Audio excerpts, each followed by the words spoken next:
latte?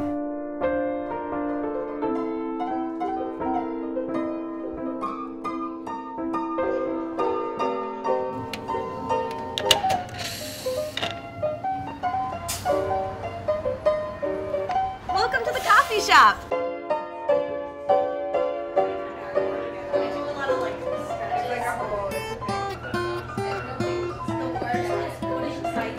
We're at the coffee shop, just on Sheridan, where Sheridan becomes Devon, right by Loyola University, Chicago.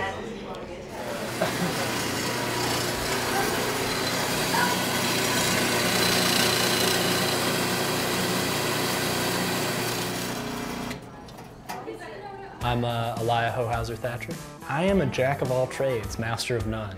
I got hired as a barista, but you kind of just have to fulfill the roles as they come.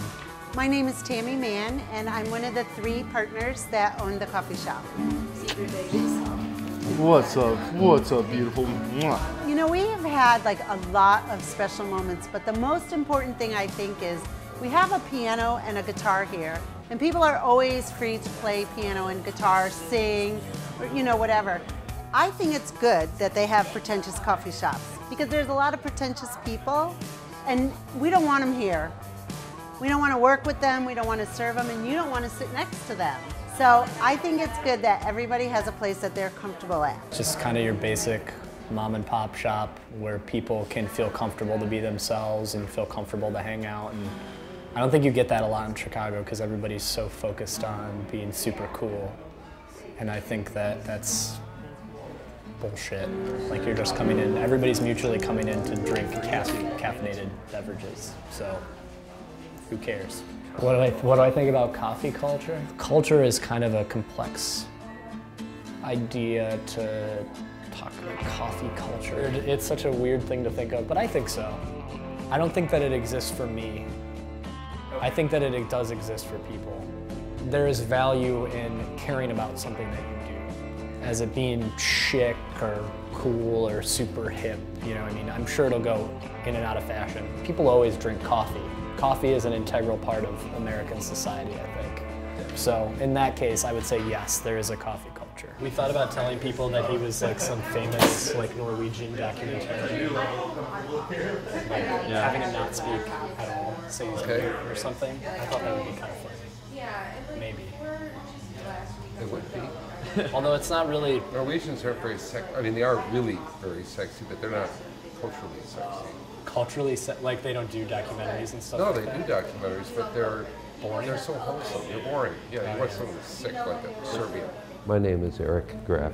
Well, I mean, if you want to socialize, realistically, you've got 2 alternatives. You've got bars and you've got coffee houses. There really aren't any alternatives, especially when the weather's cold.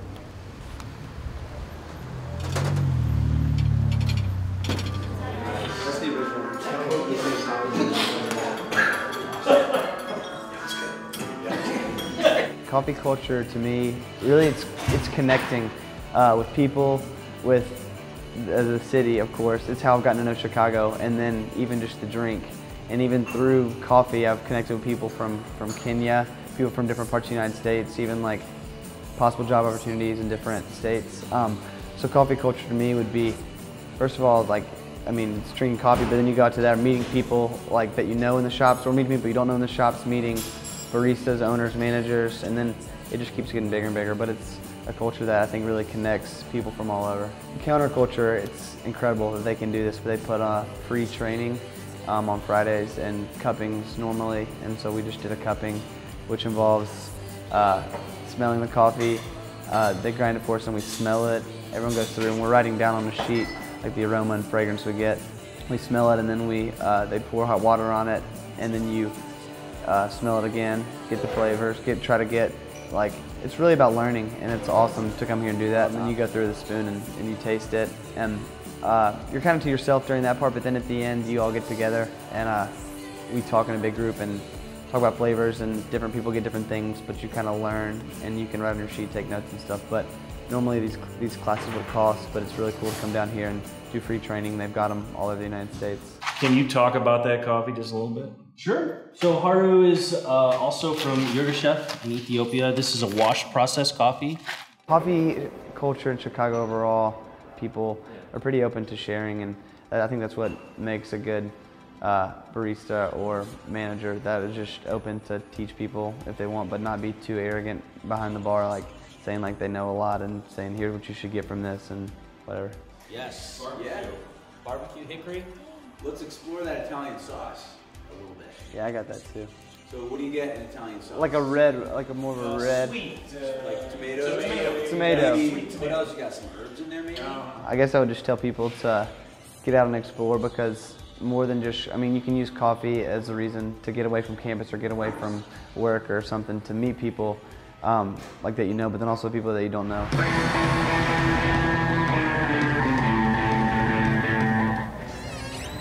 Welcome to Ellipsis.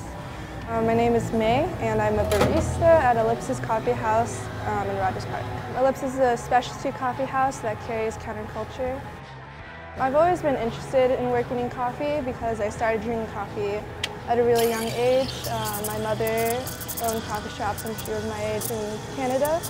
And so when I moved to Chicago, I realized there was a huge coffee culture and I wanted to be a part of it. A lot of my friends come in, and I have a lot of regulars who I've grown a relationship with because I see them like every week, every other day. It's kind of nice knowing who you're serving coffee to, and it kind of makes me better at making coffee because I know the people who I'm going to serve it to. There's so many people who care about specialty coffee and care about the art and science of roasting and making lattes. It's both an art form and a science-based business where people are coming up with more ways of roasting and more eco-friendly ways of roasting. I would definitely say there's people who are very passionate about it and who make it their entire life. So it's definitely something that's growing, and there's going to be specialty coffee shops in every corner in the next 10 years. It's basically my entire life now, both in and outside of work. The coffee culture really brings people together because, you know, we encourage each other to do better and to learn more and to try other coffees.